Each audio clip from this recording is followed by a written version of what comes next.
miembros de la comisión presente, otros miembros de la Raad, están en el público, están siguiendo nuestra casa y vía de medio social.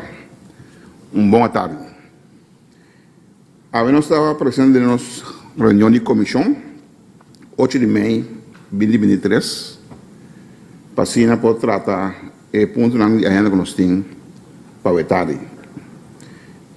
Me que mencionar a mesura que a punto da mesura se tem participação de parte membro da comissão. Voorzitter, voorstel van orde, Mirano die mensen kunnen eviteren daarmee permite para outro colega na raad por participar da reunião ativamente. Ok, senhor Abraham, Mirano, se tem aprovação de parte de membro da comissão. Ok, dus outro membro da raad por participar ativamente da reunião de tarde.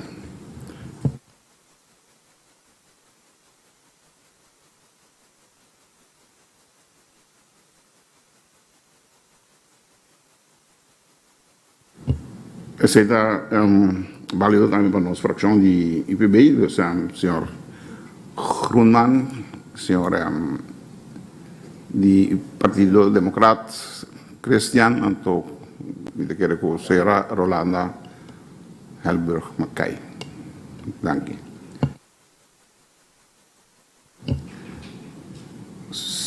Ok, me seguir de reactor com ponto de número 2, insprekers. Waar ik refereer se tem insprekers. Ok, me agora participar com nothing insprekers para a reunião de AWE. Nós passa para ponto de agenda número 3, com a vaststelling agenda. Check com os membros da comissão se todos estão de acordo com a agenda e se está o stellen vast meneer que está. Ok, minha primeira reação é sobre nossa stel vast agenda de AWE. Nós vamos para ponto número 4 de agenda, com a vaststelling, kort verslag en besluitenlijst van 14 oktober 2022, número ER 2022-000567. Ok, me passa a palavra.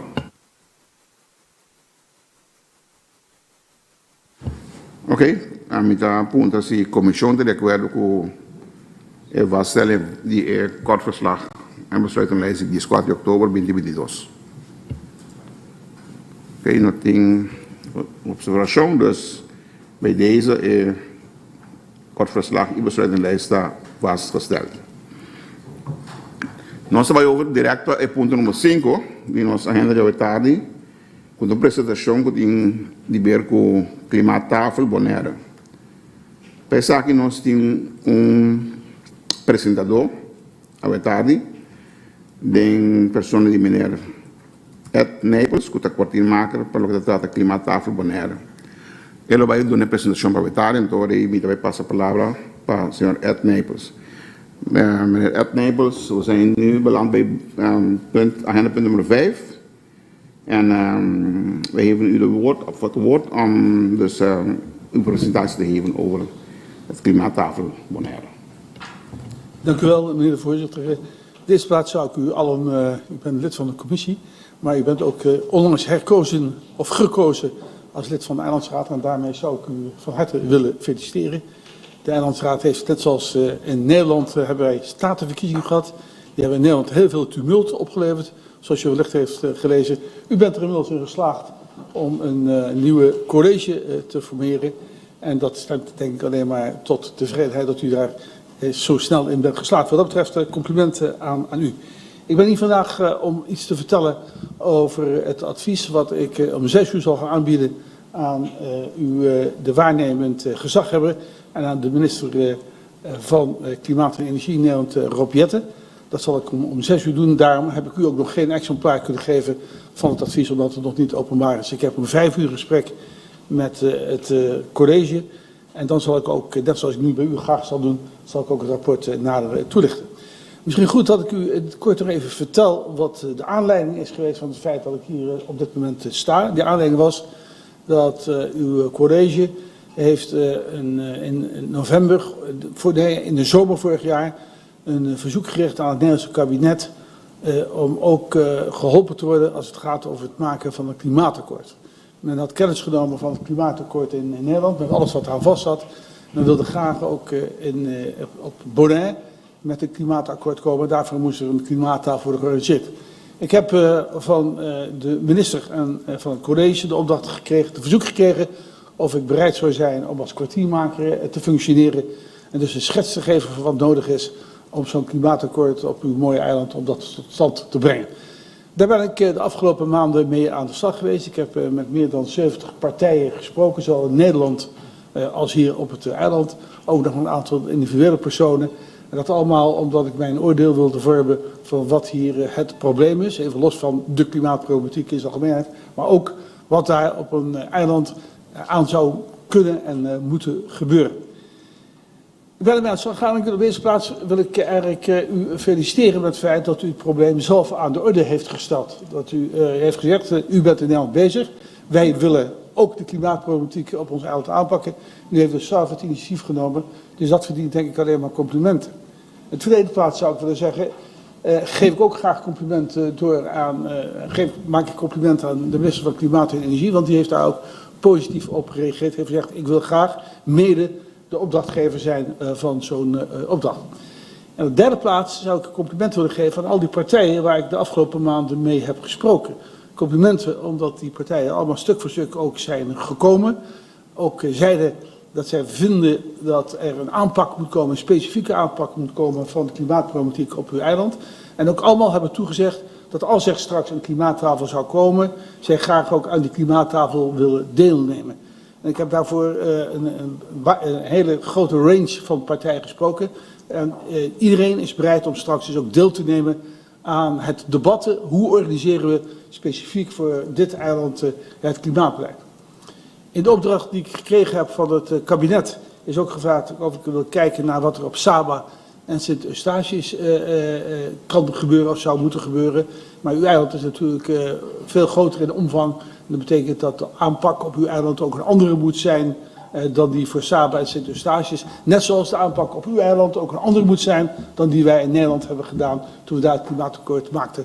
Schaal en grootte, aard van de problemen moeten specifiek op hun merites worden beoordeeld en moet je dus ook aanpassen aan de omstandigheden.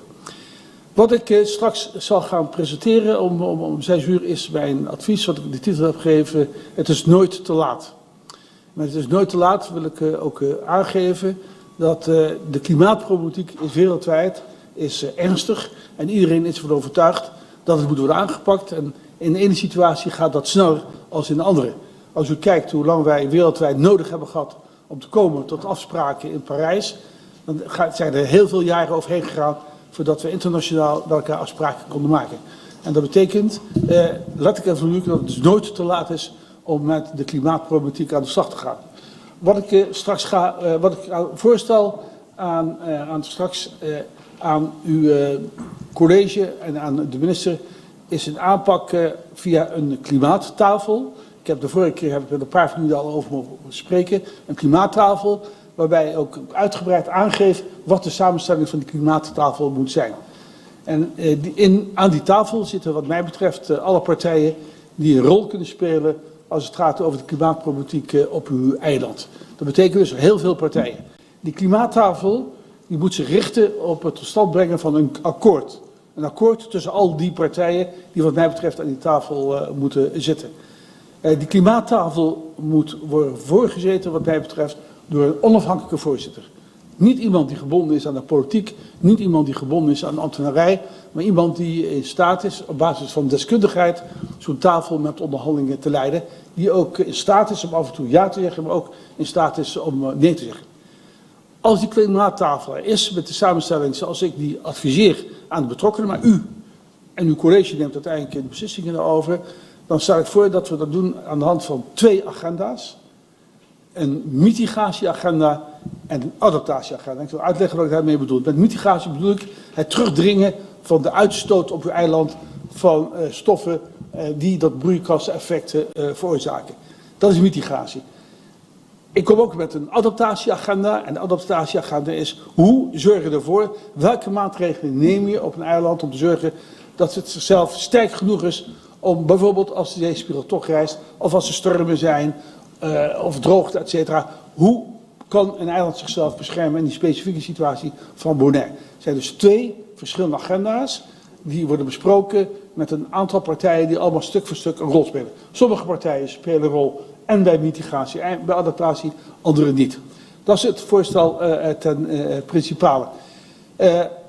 Dat zou dus uiteindelijk dan moeten leiden tot een klimaatakkoord. Daarvoor is natuurlijk zaak dat het eilandsbestuur zelf dat klimaatakkoord onderschrijft. Net zoals in Nederland het kabinet en de Tweede Kamer het ook heeft gedaan. En het is natuurlijk ook zaak dat alle partijen dat akkoord onderschrijven. Dat betekent dus dat partijen zich committeren. Je wordt ook alleen maar, wat mij betreft, toegelaten aan die tafel als je instemt met dat je uiteindelijk ook een prestatie moet verrichten.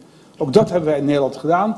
Je mocht alleen maar aan tafel zitten als je ook bereid was om deel te nemen aan plannen hoe in jouw sector de uitstoot zou moeten worden beperkt. Dat is ruw de opzet van die tafel, dus klimaattafel, een heleboel partijen aan tafel. Ik heb die partijen, benoem ik ook in mijn advies, een onafhankelijke voorzitter en ook een uitgebreide agenda. En ook voor die agenda doe ik op basis van alle gesprekken die ik heb gehad, doe ik een voorstel. En het is natuurlijk aan u uiteindelijk om te zeggen wat u wel of niet op die agenda wilt hebben.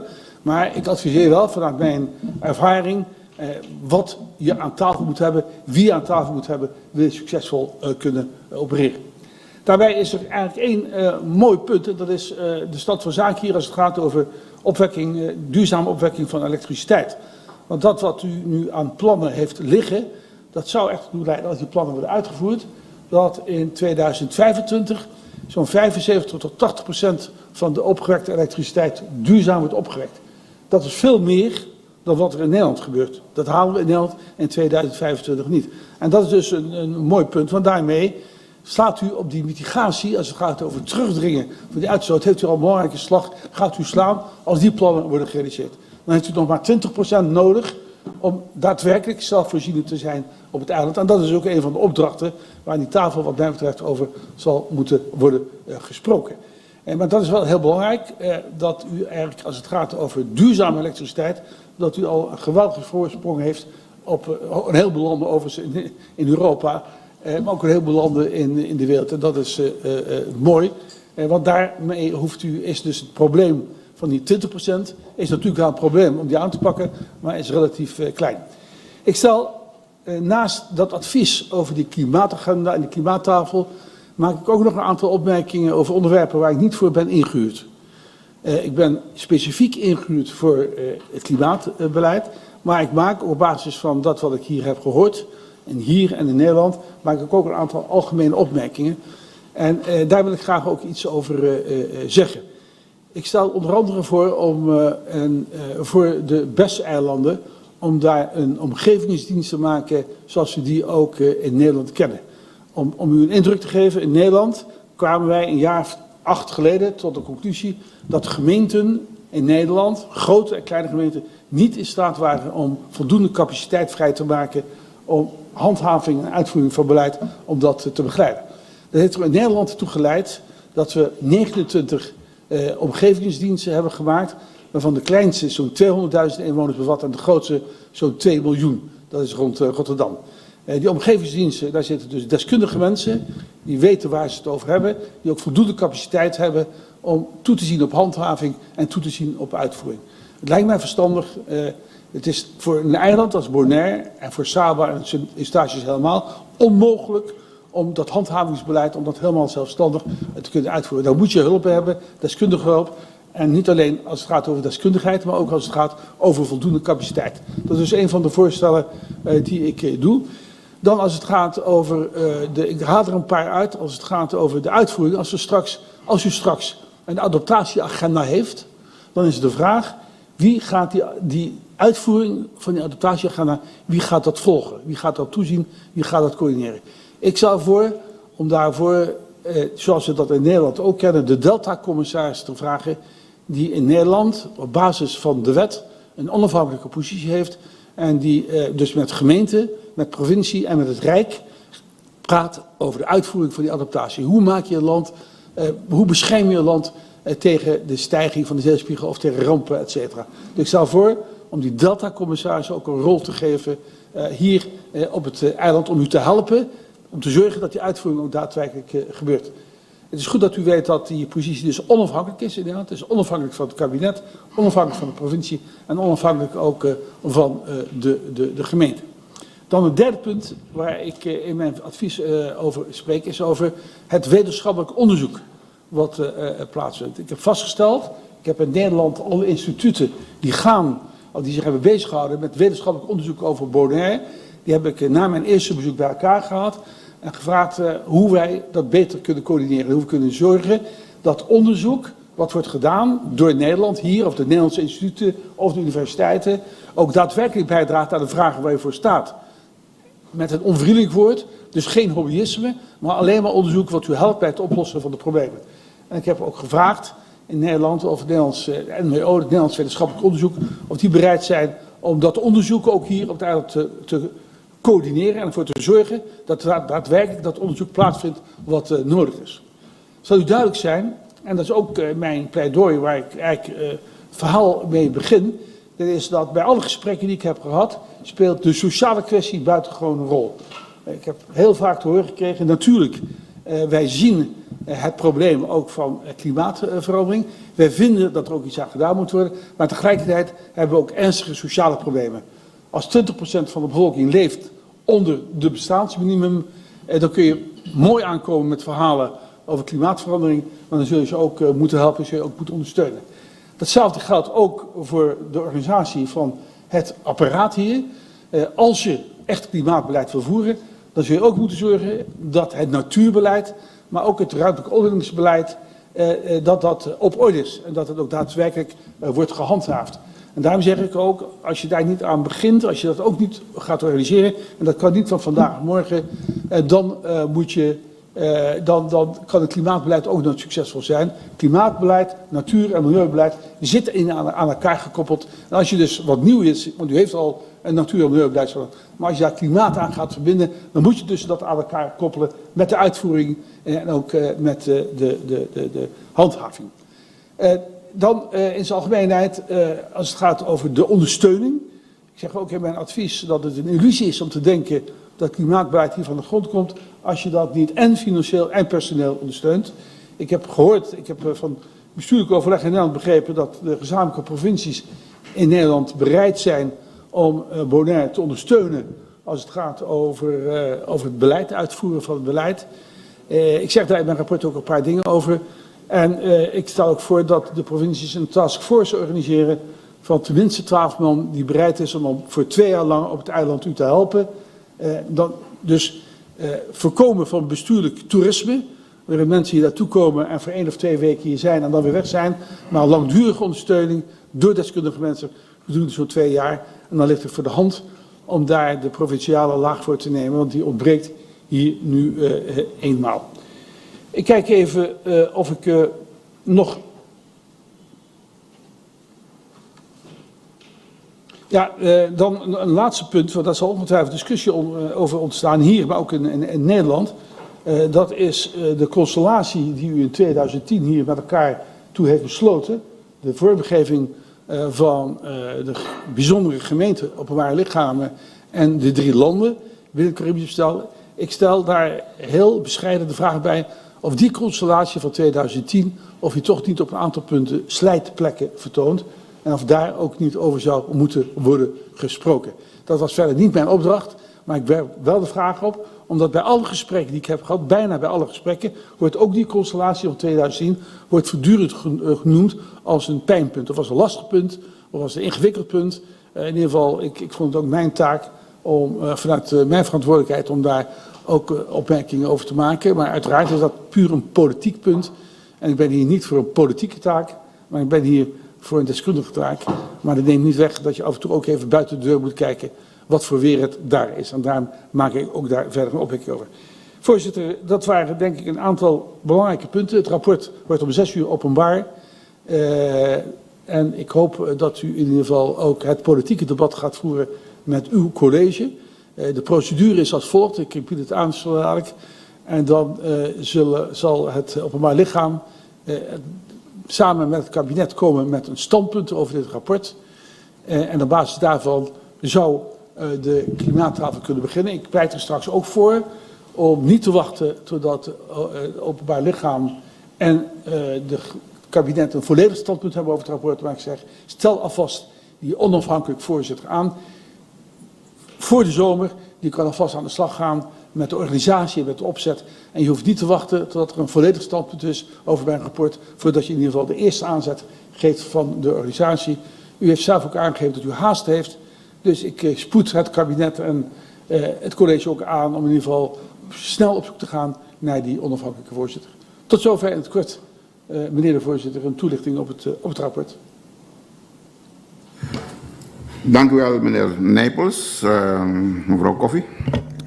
Dank u wel, meneer de voorzitter. Bontadi Tourinde. Ik had een vraagje aan meneer Nijpels. Wat is nou precies de rol... Voorzitter, is het een punt van orde, vraagpunt? Want volgens mij moeten we eerst beraadslagingen openen en taanda's afspreken voordat we inhoudelijke vragen gaan stellen. We lopen volgens mij vooruit. Dus punt van orde, gaan we beraadslagingen openen en spreektijden afspreken? Ja, de heer Abraham, je hebt gelijk. Ik heb net gehoord dat meneer Nijpels om 5 uur een andere afspraak heeft. Dus dan willen we het graag voorstellen naar een ronde van 5 minuten. 5 minuten. Akkoord? Oké. Elke fractie Voorzitter. dus elke fractie 5 minuten. Ja, dan zou ik toch 2 rondes van 5 minuten voorstellen, want dan wordt het een monoloog van 5 minuten. Of voorzitter, 5 minuten en daarna dat we gewoon interrupties en nadere vragen kunnen stellen. Kijk, even rond. Secunda Oké. proposition die, senhor Abraham. Dus 1 ronde 5 minuten en dan rond. Okay. Nou, Mevrouw mag Koffie. ik? Dan gaan we weer. Voorzitter, een voorstel van orde kunnen wij in sprekerslijst hanteren als, namelijk zoals stellen, de aanwezigheidslijst, de presentielijst hanteren als sprekerslijst. Voorstel van orde. Oké, voorstel van orde is presentielijst hanteren als sprekerslijst. Ben ik nog steeds aan de beurt. Ja. Oké. Dan wordt het als het per fractie wordt. Per fractie, oké, goed. Dank u wel, meneer de voorzitter.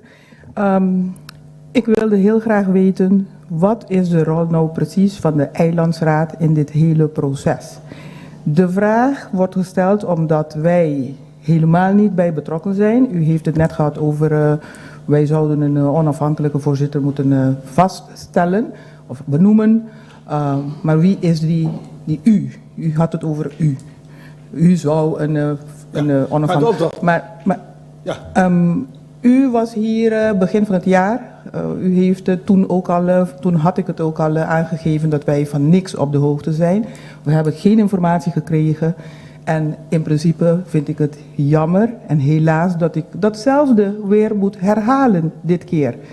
Nadat u bent weggegaan, hebben we niks meer vernomen van geen één iemand. Tot nu, dat u nu weer in deze zaal staat. Dus ik zou heel graag willen weten, wat is de rol van de eilandsraad in dit hele proces? Wat wordt van ons verwacht?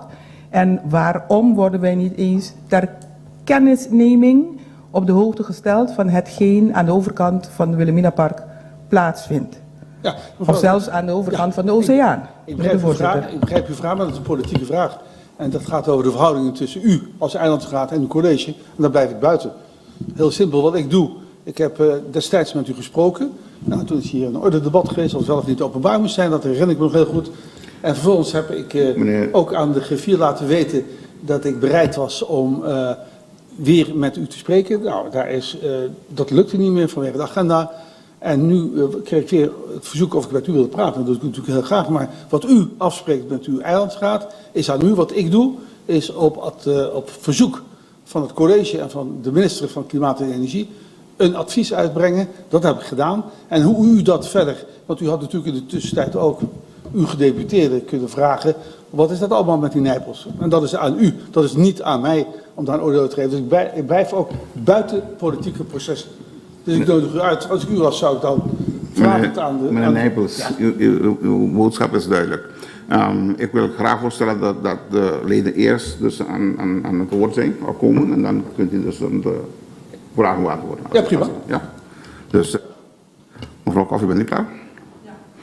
Dus in dit geval wordt meneer Wout. Goedemiddag meneer. Ik heb nu voor deze ronde nog geen vragen. Bedankt.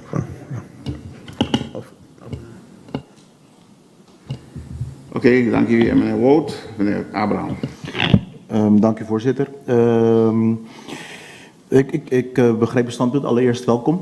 Wij waren bij uw vorige bezoek niet aanwezig. Het was een beetje ongemakkelijk in het midden van een verkiezing waar normaal gesproken je een verkiezingsreces hebt. Ik weet niet wie die planning heeft gemaakt. Dat je in het midden van een verkiezing zoiets belangrijks gaat houden. We zijn nu erkentelijk dat u er wel bent. Wat collega Koffie aangeeft, inderdaad, hebben we ook gedaan. Het college een paar keer aangesproken. We hebben 3 dagen geleden voor het eerst documentatie gekregen. En ik deel uw mening, hè? Dat is tussen ons en het college. Maar u stelt net de benoeming van de voorzitter van de Klimaattafel, kwartiermaker, dat doet het college. Nou, dat is een politieke standpunt. Want u heeft dan bepaald wie dat benoemt. Volgens mij zou het voor draagvlak zijn dat de raad eerst kader stelt van wat willen we, wie willen we, wat is de richting die we willen. En dat dan wij kunnen bepalen als de raad of wij nou de college daarin machtigen of niet. Ik heb 1 inhoudelijke vraag in dat opzicht. Ik neem aan met zoiets zo belangrijks als de klimaattafel dat draagvlak belangrijk is. En politiek draagvlak ook belangrijk is. Want het gaat iets dat meerjaren is, dat gaat iets die iedereen aangaat. En u benoemde het heel goed.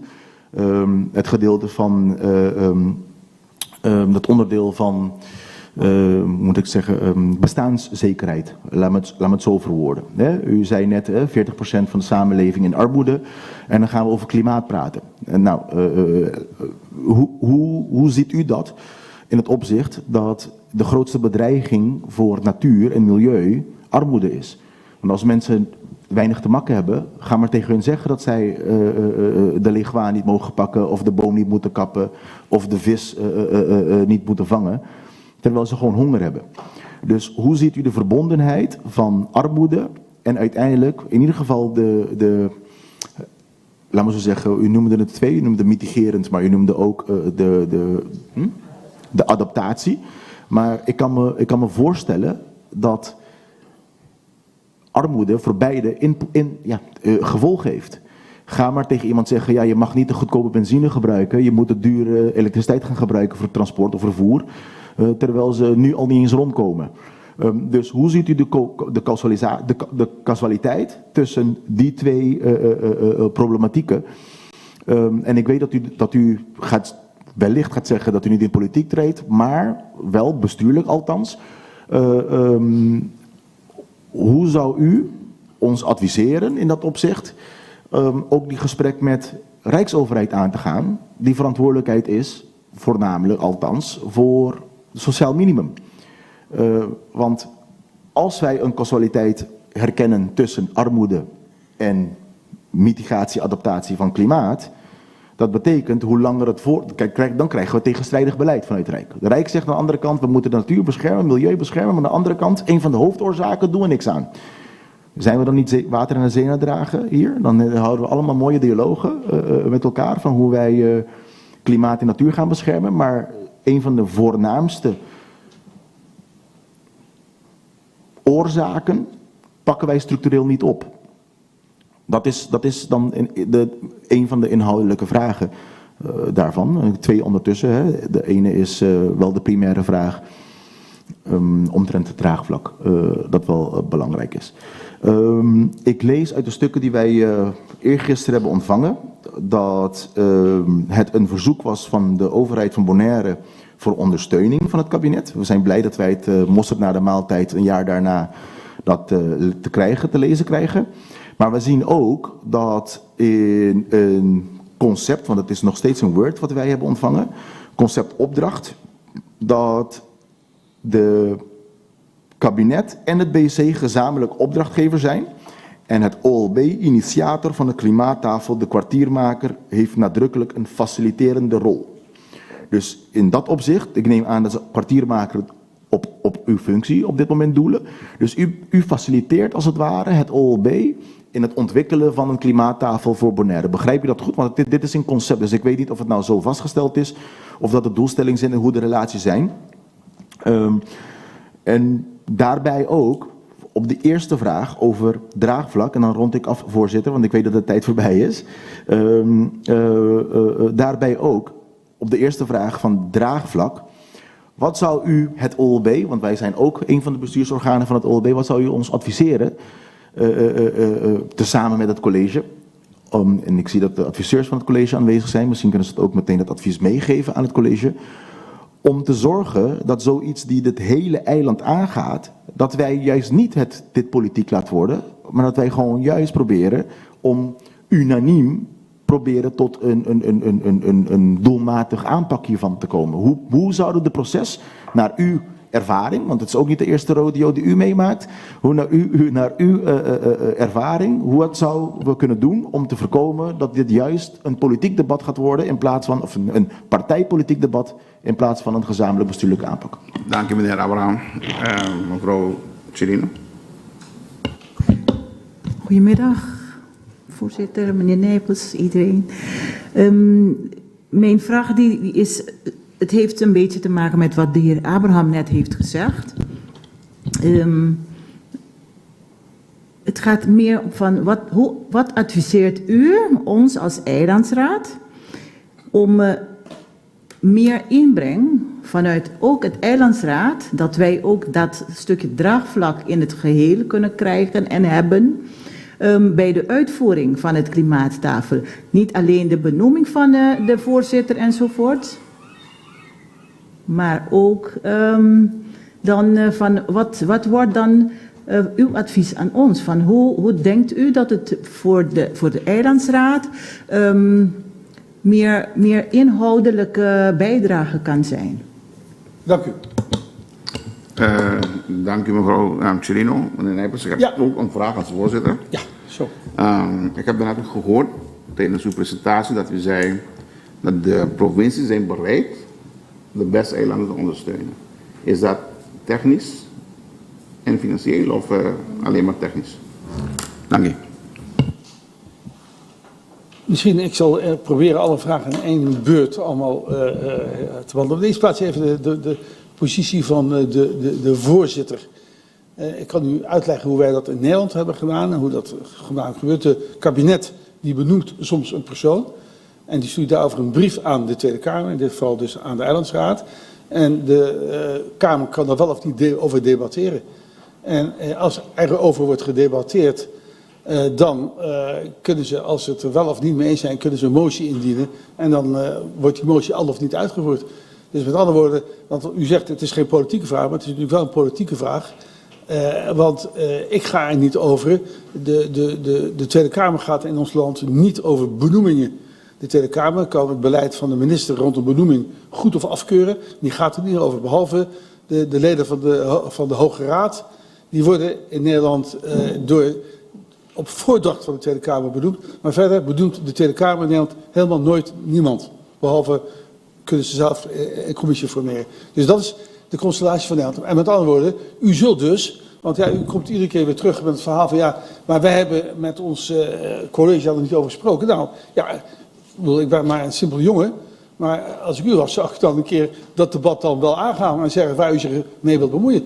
Uiteindelijk is in Nederland het klimaatakkoord is met 134 van de 150 stemmen is goedgekeurd door de Tweede Kamer. Nadat we daar lange tijd over hebben onderhandeld, er is natuurlijk ook alle partijen hadden daar hun opvatting over. Sommigen waren tegen dit, sommigen waren tegen dat. Maar uiteindelijk heeft het geheel ja gezegd, 134, 133 stemmen, tegen dat klimaatakkoord. En u gaat over de verhoudingen met uw eigen college.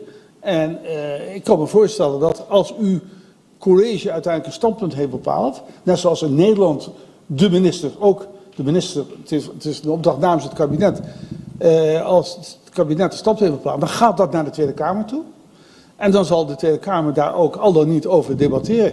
En dan maken ze zelf uit. En u bent autonoom in het vaststellen van uw agenda. Dus u bent ook autonoom in het vaststellen van wat er op de agenda wel of niet moet komen. Maar ik zou zeggen dat juist het benoemen van een voorzitter, zou u moeten willen dat dat een onafhankelijk persoon is. Buiten de politiek. In Nederland wordt er in de Kamer nooit gesproken over personen. Als er dit soort zaken in orde zijn. Terwijl het kabinet het hoofd zou halen om een crimineel te benoemen. Het Nederlands kabinet. Hè? Nou, dat heeft het Nederlands kabinet tot nu toe nog nooit gedaan. Dus is daar ook niet als zodanig over gesproken. Ook over mijn benoeming in het kader van het klimaatakkoord. Ik heb 4 jaar lang het energieakkoord voorgezeten. 4 jaar lang het klimaatakkoord. Daar is nooit in de Kamer over gedebatteerd. Daar heeft de Kamer kennis van genomen. En ze hadden daarover kunnen debatteren. Maar dat is aan u. En dat is wel een politieke zaak, zeg ik tegen Abraham. Dat is wat u met uw eigen eiland, met uw eigen college zou moeten debatteren. Wat ik veel belangrijker vind dan die voorzitter, vind ik het punt wat u aan de orde heeft gesteld, dat is het draagvlak bij de bevolking. Ik begin mijn advies ook met een aantal opmerkingen over dat klimaatbeleid alleen maar zinvol is als je ook draagvlak hebt bij de bevolking. Ik noem daar het armoedeprobleem, maar ik noemde ook heel sterk dat ook die voorzitter die klimaattafel straks gaat voorzitten, die zal ook moeten zorgen voor draagvlak bij de bevolking. Zoals ik in Nederland, toen wij met meer dan 150 partijen, eigenlijk waren het er meer dan 300 partijen, onderhandelden over het klimaatakkoord, ben ik ook het land ingetrokken en dan heb ik ook overal uitgelegd waar wij in Den Haag mee bezig waren.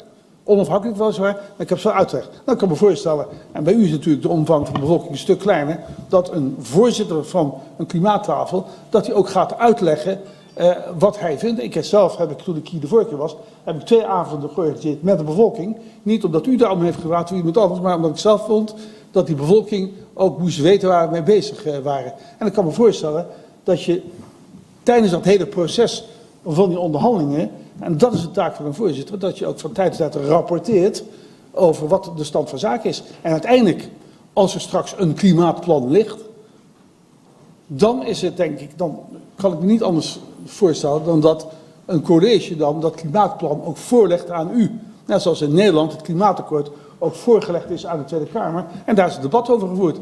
Het zou er dan bij moeten komen dat het niet zou gebeuren.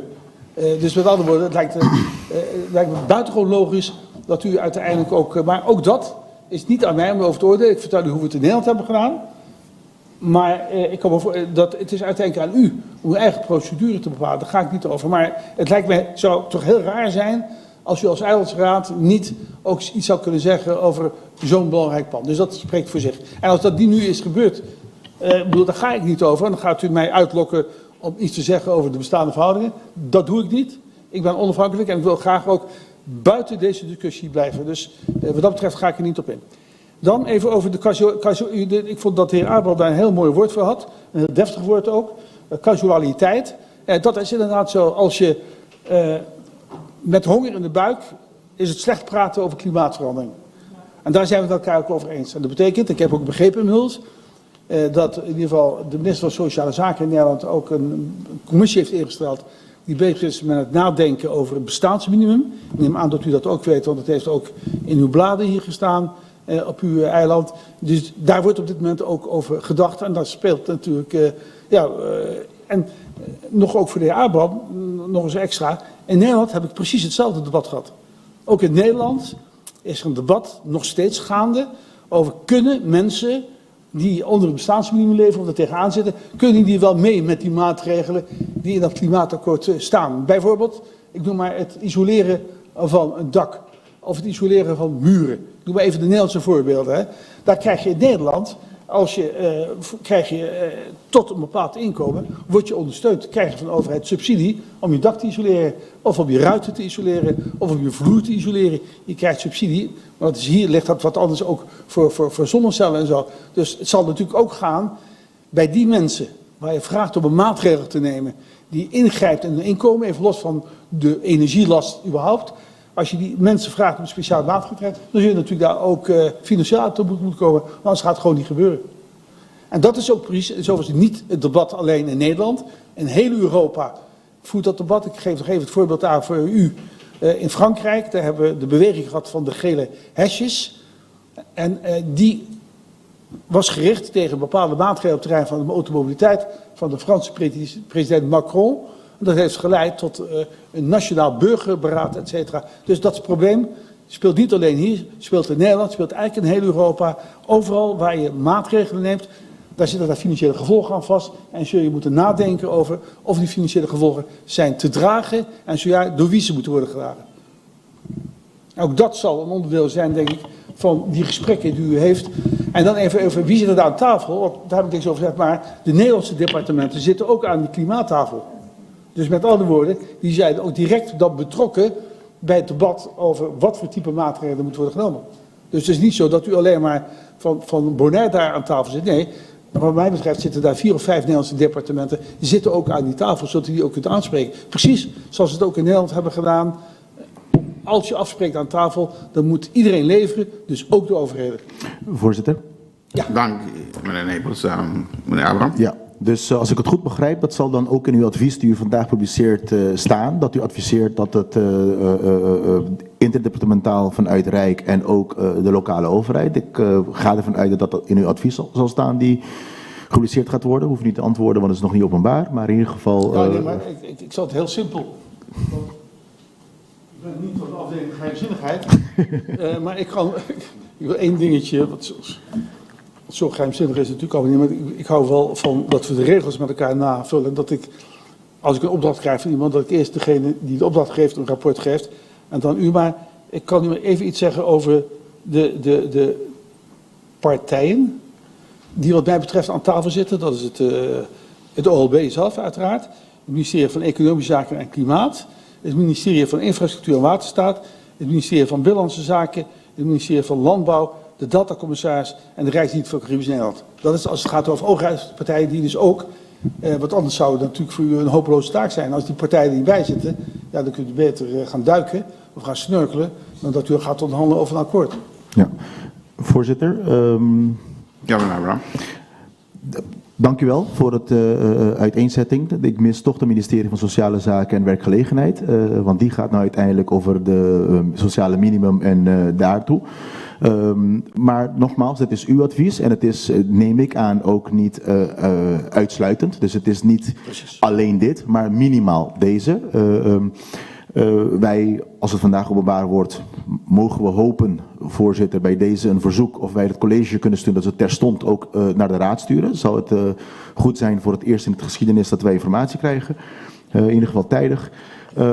Maar de vraag is dan, als ik het goed begrijp, dan zitten we allemaal aan tafel. Allemaal. Dan zit het departement aan tafel, OLB aan tafel met ook verschillende afdelingen. En dan gaan ze het hierover hebben.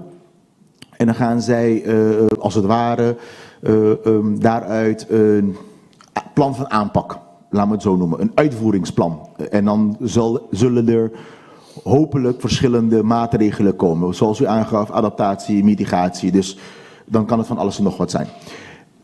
Is het in uw oordeel, en begrijp me goed, en dan wil ik dat u toch even met me meedenkt. Is het in uw oordeel wel zo dat het handig zou zijn als na het rapport openbaar is, dat het college samen met de raad, samen met de afdelingen van het OLB, een kaderstellende debat gaat voeren daarover, om in ieder geval aan te geven, vanuit het perspectief van Bonaire, zouden wij die kaders wat breder willen stellen. Waarom? En dan vernauw ik toch even die vraagstelling. U heeft het heel goed benoemd, hè, met honger in de buik, dan is klimaat iets heel ver weg. Wij merken het nu al. Greenpeace komt met een rapport, die gaat een rechtszaak beginnen, aangekondigd.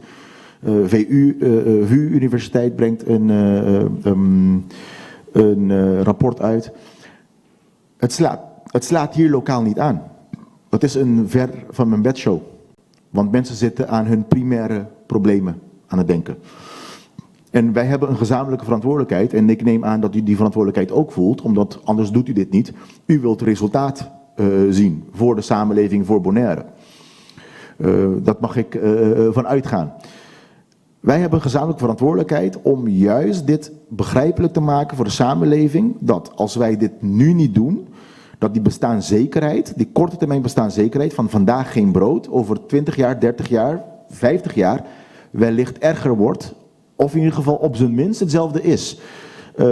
Dus hoe ziet u dat vanuit de gezamenlijke verantwoordelijkheid van de bestuursorganen hier op het eiland, dat wij dat kunnen aanpakken om te zorgen dat de mensen ook in deze samenleving de ernst van de situatie ziet? Want als wij Nederland als een voorbeeld nu nemen, heb je ook debatten over niet alleen klimaat, maar natuur en dergelijke. Het gaat er soms best wel heftig aan toe. En we kunnen ook een voorbeeld nemen hoe we dingen kunnen voorkomen dat de discussie op laten we zo zeggen, een tweedeling in de samenleving komt. Wij moeten proberen gezamenlijk om dat te voorkomen, neem ik aan. Want anders gaan we het niet halen. Maar dan wil ik toch uit uw ervaring weten, van hoe krijg je dat voor elkaar? Het is helder. Ik denk dat ik volledig in de geest van de heer Abraham, voorzitter, toen had ik hem nog niet gesproken, toen kende ik hem nog niet. Toen heb ik al zelf het initiatief genomen om 2 avonden met de bevolking hier te praten. Vooral omdat ik vond dat die inspraak, die samenspraak met die bevolking, dat die essentieel is. Nou, en datzelfde hebben we ook in Nederland gedaan. Ik ben eindeloos door het land getrokken.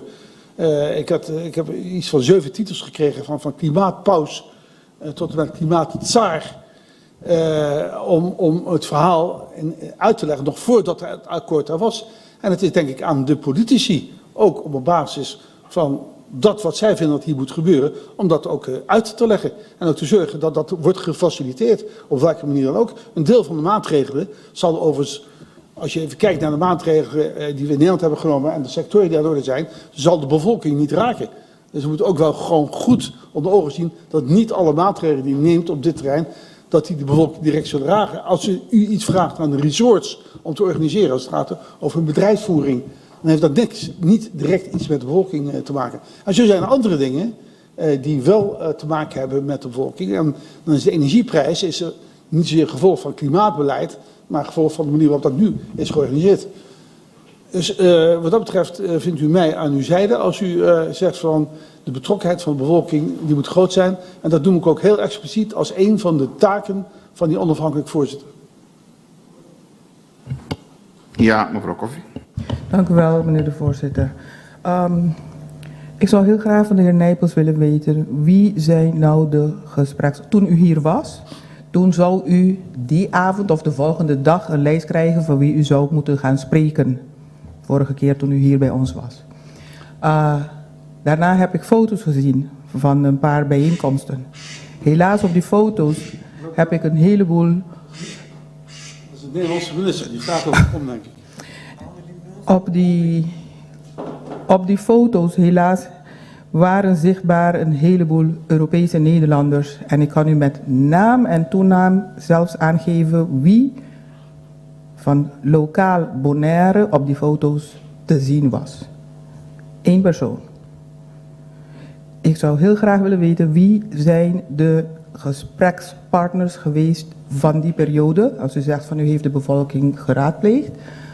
Nee, ik heb niet gezegd, even voor de duidelijkheid, want als het aan de misverstand staat. Ik heb niet gezegd dat de bevolking heb geraadpleegd. Ik heb zojuist gezegd dat ik vind dat bij de totstandkoming van een klimaatakkoord hier, dat de bevolking daarbij een rol moet spelen en dat dat de taak is van de voorzitter. Ik heb ook gezegd dat ik vond het nodig om in ieder geval ook 2 avonden te beleggen.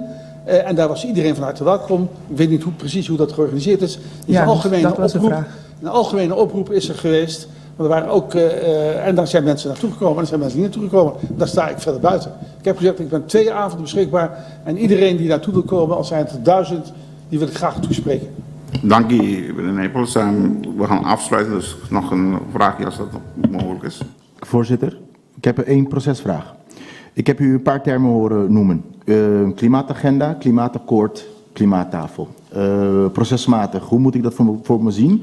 Hoe ziet u dat de besluitvorming nu moet gaan gebeuren, in ieder geval voor Bonaire? In welke volgorde? Goeie vraag. Ik zie het als volgt.